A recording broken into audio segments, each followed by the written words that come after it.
In the topic purchase of medical supplies, we had used the term DGS&D.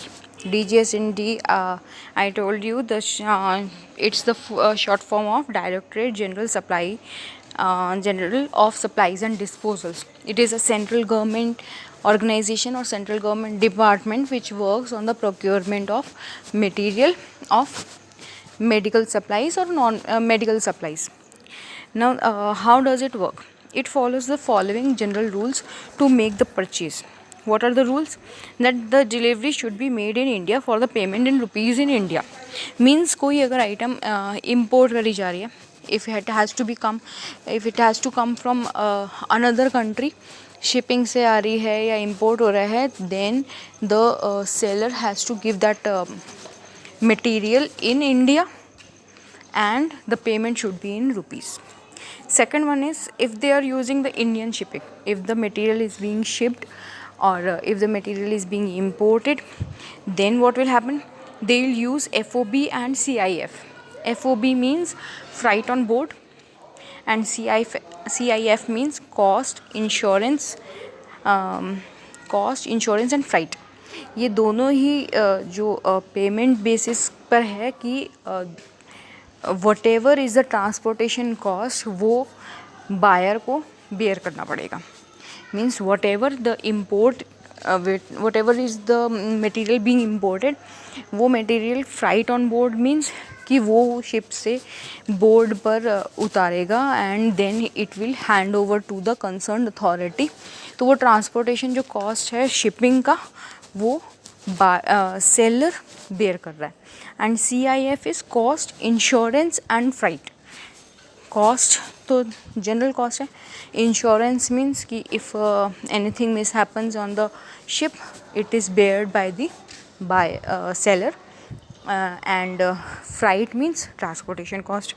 तो ये दोनों ही terms बहुत ज़रूरी होती हैं जब हम इम्पोर्ट की बात कर रहे होते हैं. And it ascertains the availability of shipping space from the ministry of transport. तो जो भी शिप बाहर से आएगा एंड सेंट्रल गवर्नमेंट का जो डिपार्टमेंट उसमें इन्वॉल्व है, so the ministry of transport assures कि वहाँ कि वो जो सामान है, जो मटेरियल है वो सेफली वो ले मीन्स रिसीविंग कर ले एंड देन ही gives it to the concern department. Then tenders should be invited before purchase. Tenders should be invited means कि जो भी आपका DGS&D के थ्रू होगा वो लोग टेंडर्स के थ्रू ही काम करेंगे. Tenders should be called both in India and abroad. ना टेंडर्स जो हैं वो ज़रूरी नहीं है खाली हमारे इंडिया में होगा.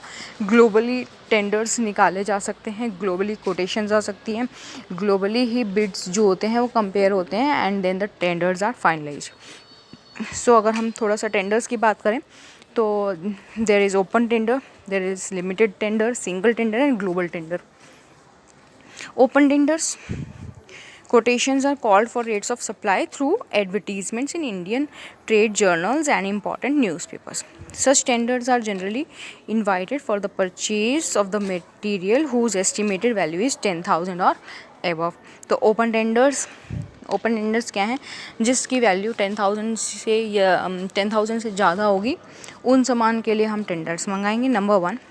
नंबर 2, ओपन टेंडर मीन्स कि हम न्यूज़पेपर और इंडियन जर्नल्स किसी में भी हम डाल सकते हैं टेंडर्स को. टेंडर्स का मतलब एडवर्टीज़मेंट्स डाल सकते हैं, ठीक है. एंड पर्टिकुलरली ये इंडियन जो इन हाउस है मतलब इंडियन नेशन में है उसी में चलता है. Then is limited tender. What is limited tender? Limited tender means कि quotations are called from a limited number of companies. Means for this purpose a record register is maintained by DGS&D and other purchase officers which contains a list of reliable companies. DGS&D क्योंकि central government की एक department है, उसने एक list बनाई होती है companies के कि वो किस किस के साथ में काम करेंगे. मींस अगर हमने कुछ सामान बेचना है तो हमने अपनी कंपनी का रजिस्ट्रेशन DGS&D में कराना पड़ेगा ताकि हमें भी एक मौका मिले कि हम टेंडर डाल सकें. सो DGS&D में टेंडर्स डालने के लिए रिलायबल कंपनीज़ का एक रजिस्टर बनता है, एंड हम जो सामान चाहिए होता है अगर वो उन कंपनीज़ में से होता है तो हम लिमिटेड कंपनीज़ को एडवर्टीज़मेंट्स भेज देते हैं, ठीक है। हम उनको टेंडर्स भेज देते हैं कि this is the specification and this is the requirement, ये हमारा क्वांटिटी चाहिए, इतना पीरियड में चाहिए, what is the time limit, सारी डिटेल्स देने के बाद में वॉट एवर इज़ रिसीव्ड, मतलब what ever quotation is received उसके हिसाब से बिड खोल के and the order is given, that is limited tender. Limited tender means कि हम लिमिटेड नंबर ऑफ कंपनीज़ को, अपनी सेलेक्ट हुई हुई कंपनीज़ को टेंडर भेज रहे हैं।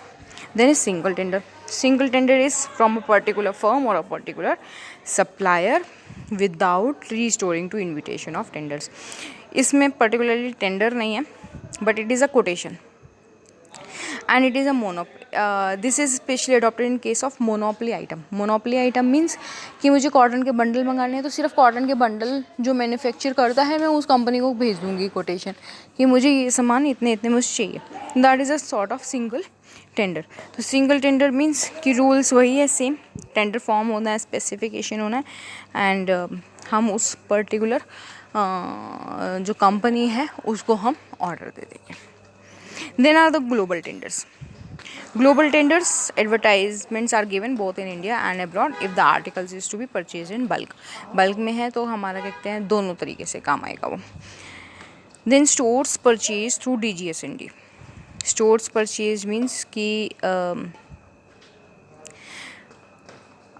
supplies of all kinds of stores except those which are not to be purchased, मतलब पर्टिकुलर टाइप ऑफ आइटम्स हैं जो DGSND खरीदता है।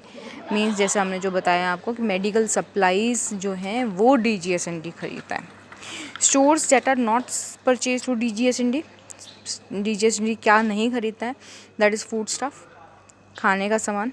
Then is lethal stores which are dangerous to life. Lethal stores means कुछ भी कहते हैं आपका केमिकल्स हो गए, देन एटम बॉम्ब मतलब बम्बार्डिव हो गए, कुछ फायर वाले सामान हो गए, ये सारा जो फैटल टू लाइफ है ये वाला सामान में डील नहीं करता है। Stationery, printing store, office machinery, appliances, इसमें भी डील नहीं करता है।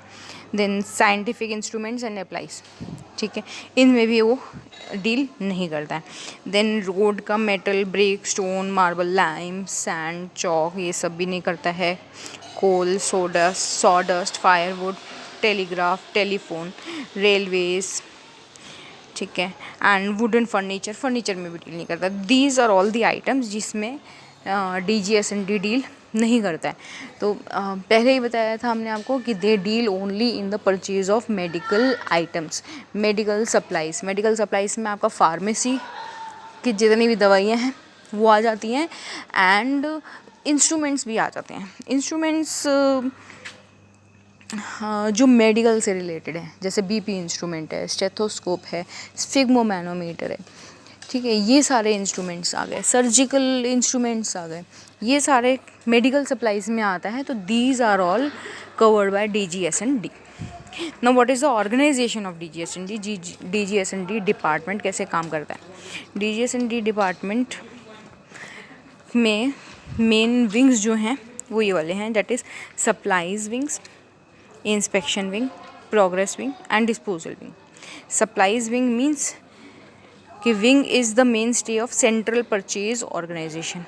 It carries out the following functions: standardization of various documents, planning of procurement मतलब purchase, source identification, registration of firms, issue of invitation to tenders, then conclusion of contractors। ये सारा काम supplies wing करेगा। क्या समझ में आया?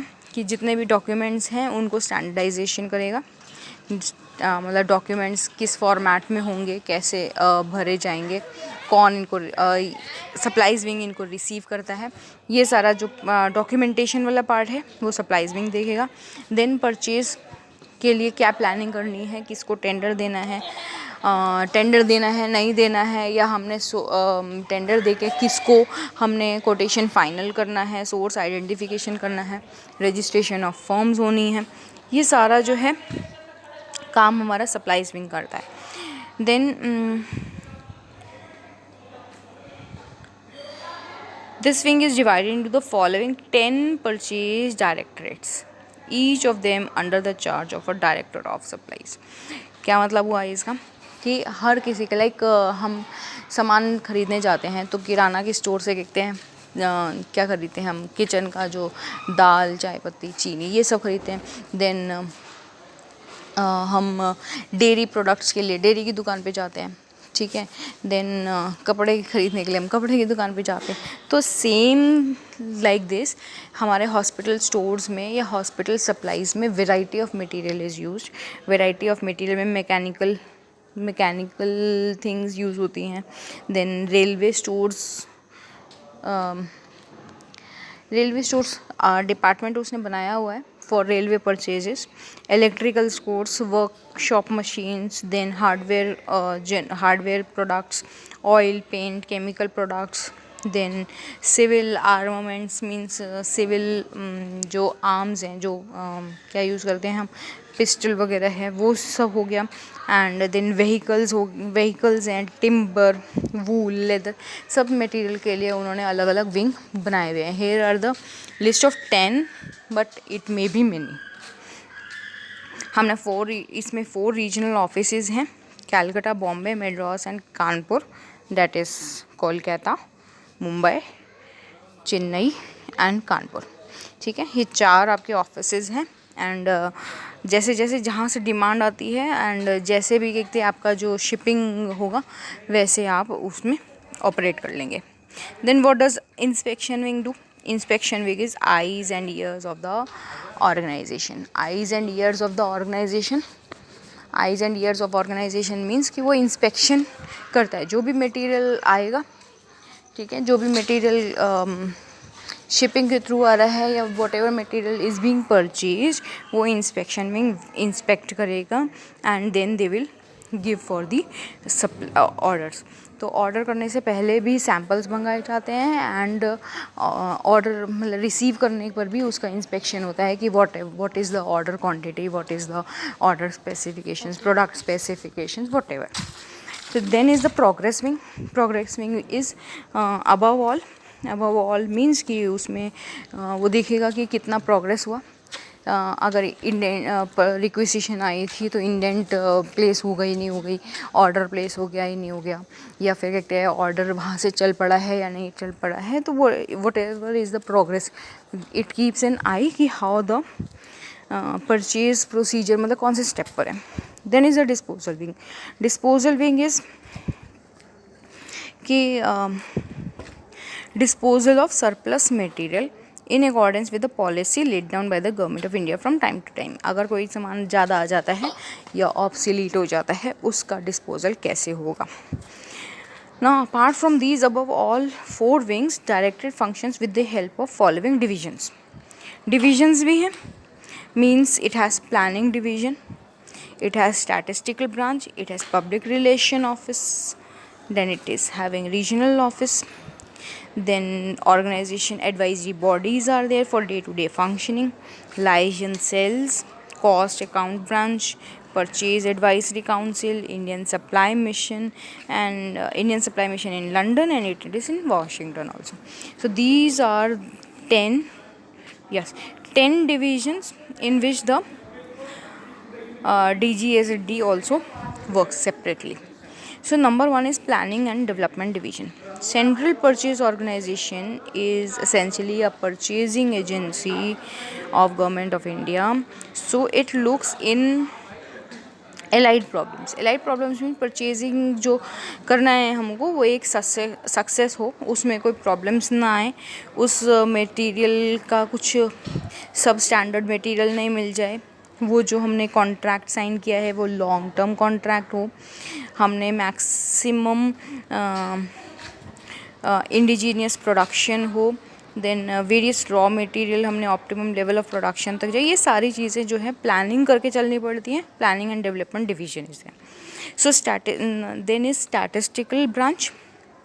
Statistical branch is up to date statistics को प्रिपेयर करना है, that is reporting. Annual reports prepare करेगा, देन पब्लिकेशंस देखेगा, कंप्यूटराइजेशन जितनी भी रिपोर्ट्स है उसका कंप्यूटराइजेशन देखेगा. सो जो एक कंप्यूटराइज्ड IT वाला जो डिपार्टमेंट है that is statistical branch. Then is public relations.